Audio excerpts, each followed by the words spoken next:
سب سے پہلے تو میں ہمنشی کا شکریہ ادا کروں گا کہ انہوں نے اتنی اچھی محفل کا انعقاد کیا اور اتنے بڑے بڑے فنکاروں کلامکاروں کو آپ کے سامنے اپنی تخلیقات پیش کرنے کا موقع دیا ہے، اور اس کے لیے انہوں نے جو افسانہ اس صنف کا انتخاب کیا ہے،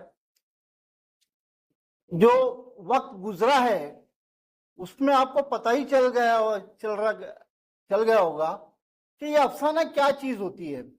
آپ نے شاعری بہت سنی ہوں گی، نظمیں بہت سنیں گی، غزلیں بہت سنی ہوں گی، لیکن آج جب افسانے سنے ہیں تو کہیں نہ کہیں آپ کو یہ محسوس ہوا ہوگا کہ یہ افسانہ ایک ایسی چیز ہے کہ جو ذہن کو متاثر کرتا ہے، جو دل کو متاثر کرتا ہے، جو جذبات کو متاثر کرتا ہے۔ اور افسانے کی مقبولیت کی یہی وجہ ہے کہ یہ زندگی کا آئینہ ہے، یہ زندگی ہمیشہ زندگی کا آئینہ رہا ہے۔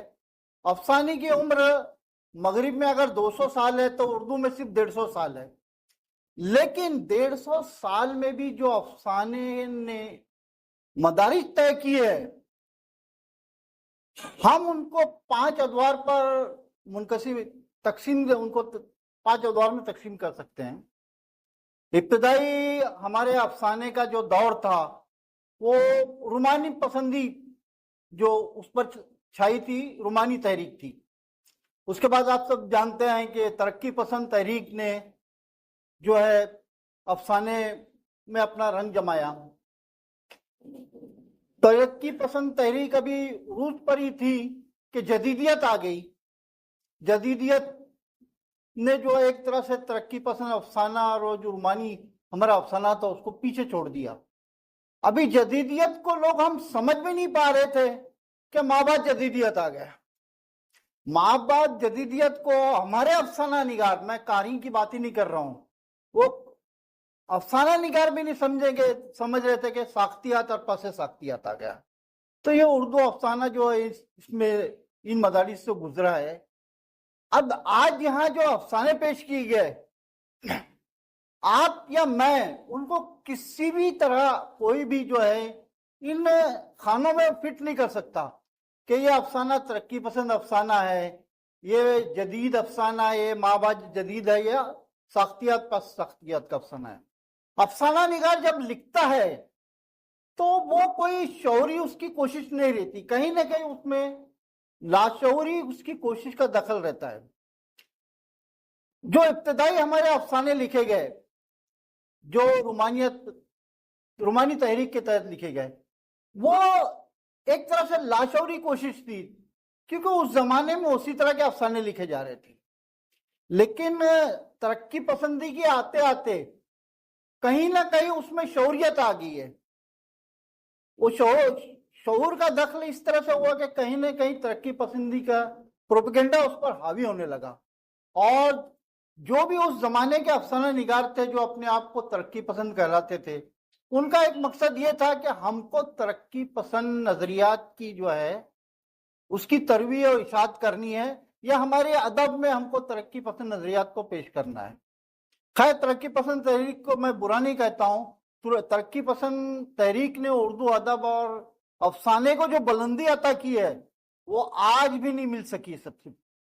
لیکن جیسے جدیدیت آئی ہے، افسانہ قارئین سے کٹ گیا، کیونکہ جدیدیت کے تحت لکھے افسانے ہو، بھلے علامتی ہو یا اساطیری ہو، وہ ایک عام قاری کی پہنچ کے باہر تھے۔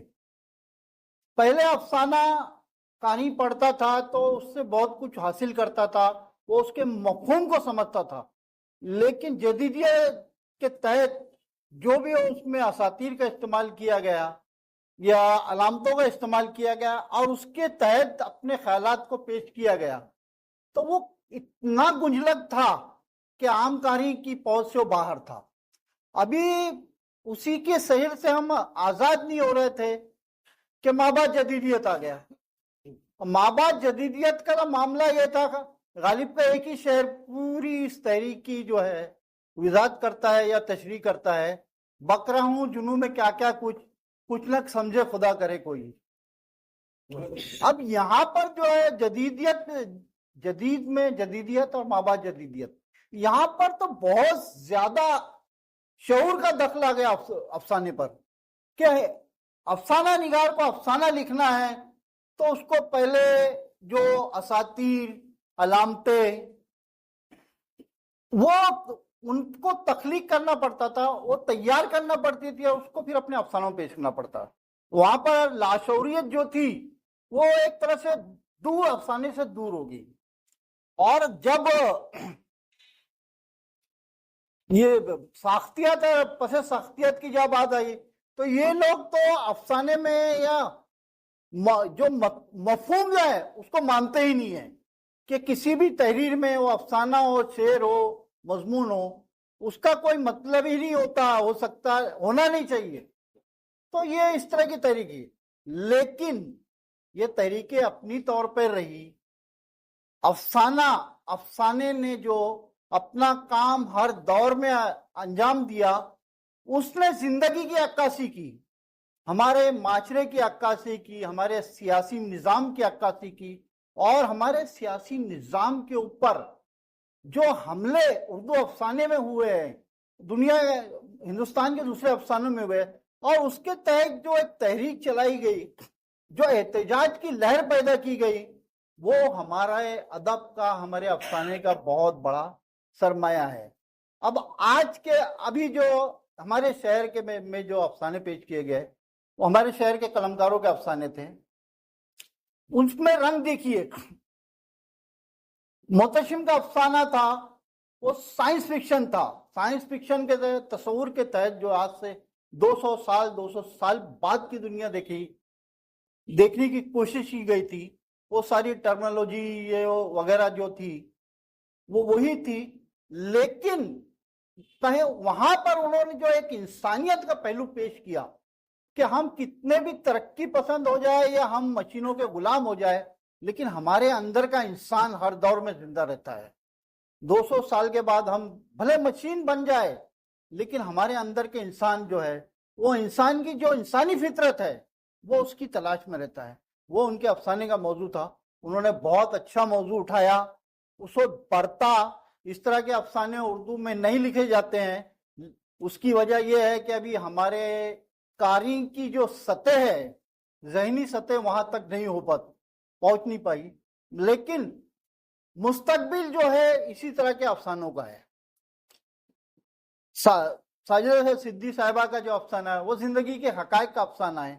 دیکھیے کہ انہوں نے بھی بڑی خوبصورتی سے جو ایک ناول کا کردار اور ایک انسان اس کی زندگی کے کردار میں جو مماثلت پیش کر کے افسانہ بنا ہے، وہ ایک بڑا فنکارانہ جو ہے، ایک فنکار کی مثال ہے، فنکارانہ مثال ہے. سب سے بڑی بات کہ وہاں بھی جو آپ کو کہیں نہ کہیں تو انسانی جذبے دکھائی دیتا ہے کہ ایک عورت جو ہے، عورت کا دل، اس کے خیالات، احساسات، اس کی اثار، اس کا اثار، اس کی قربانیاں جو ہے اس افسانے میں جھلکتی ہے.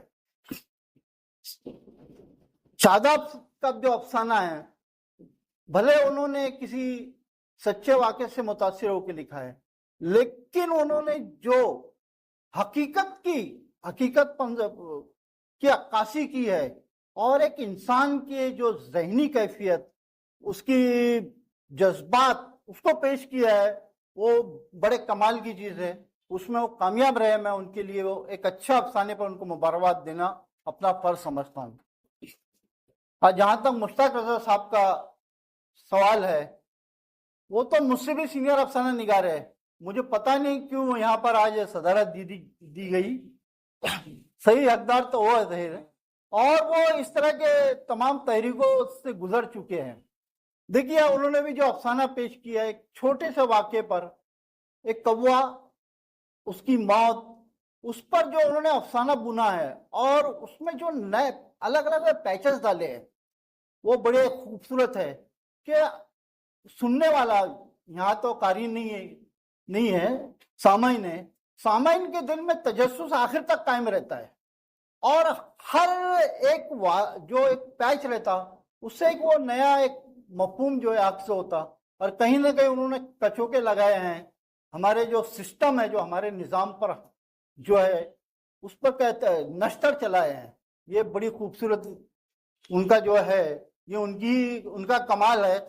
اور ایک جو ہے مشاق قلمکار کا یہی کمال ہوتا ہے کہ وہ اپنی بات کو بڑی خوبصورتی سے پیش کرتا ہے. اب یہ افسانے تو بڑے آسان ہیں، اس سے بڑھ کر میں آگے کی بات کرنا چاہتا ہوں. یہ ہمارے لیے جیسے پہلے ضیاء صاحب نے کہا کہ ماحول روشنی اتنی نہیں ہے جتنی ہونی چاہیے. 40 سال سے میں بھیونڈی میں ہوں اور افسانے سے جڑا ہوں، افسانوں کی محفلوں میں اس سے پہلے بھی منعقد ہوئی ہے.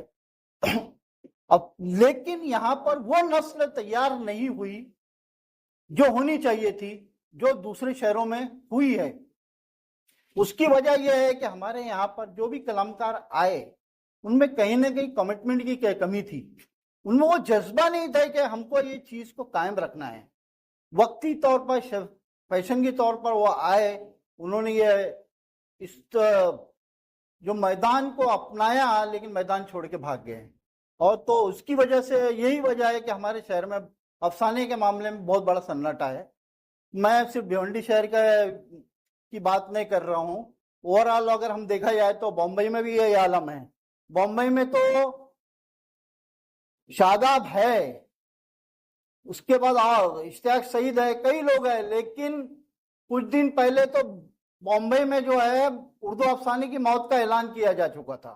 بڑا غصہ آیا تھا کہ جو اتنے اچھے قلمکار شہر میں ہوتے ہوئے ایک صنفے کی موت کا اعلان کرنا یہ اچھی بات نہیں ہے.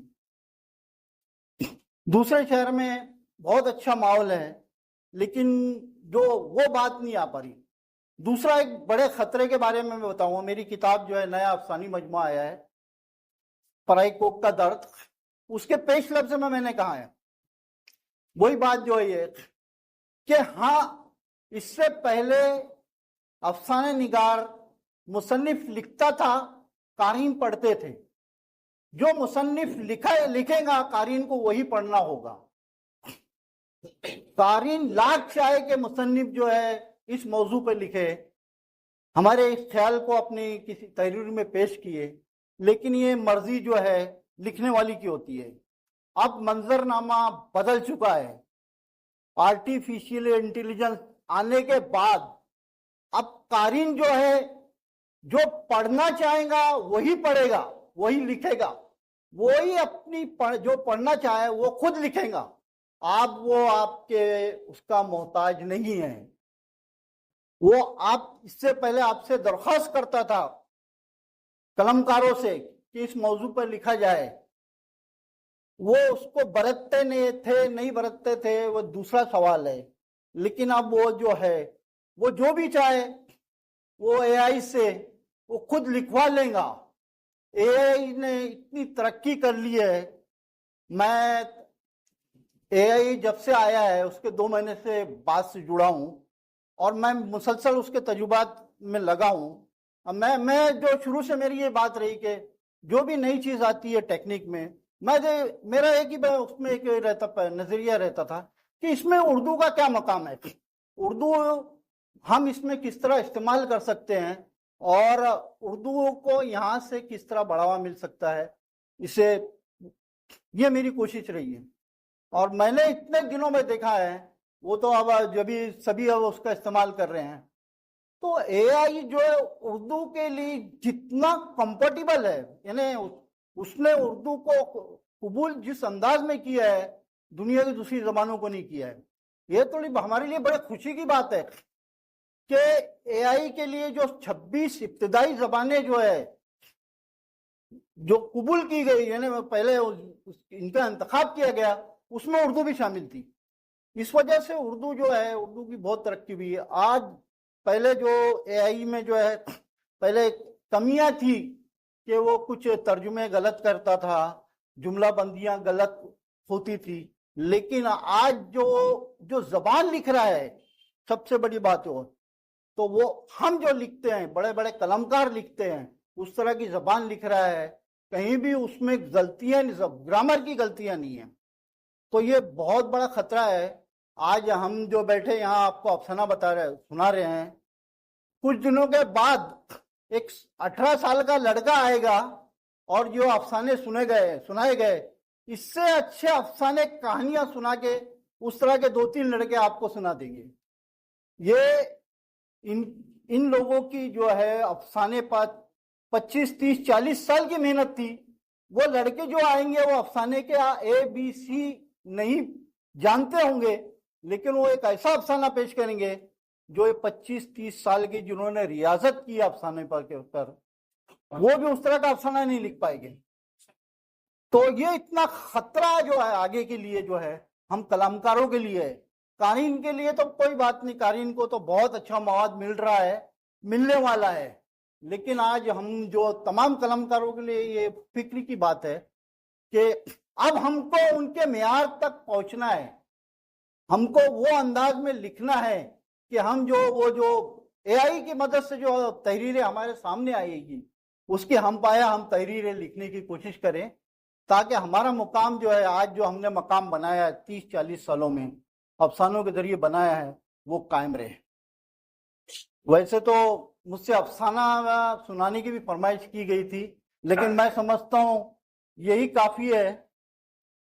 میں ایک جو سوال آپ کے سامنے چھوڑ رہا ہوں کہ آگے AI اور ہمارا ادب, ہماری زبان, اس کا کیا مستقبل ہوگا. بس آپ سوچئے اور اس کے لیے سے ہم قلمکار اپنے آپ کو امپروو کریں. بس اس کے مجھے جو موقع دیا گیا, میرے جو اعزاز کیا گیا تو ہم دوسرے لوگوں کا اعزاز کیا, اس کے لیے میں بہت بہت شکریہ ادا کرتا ہوں.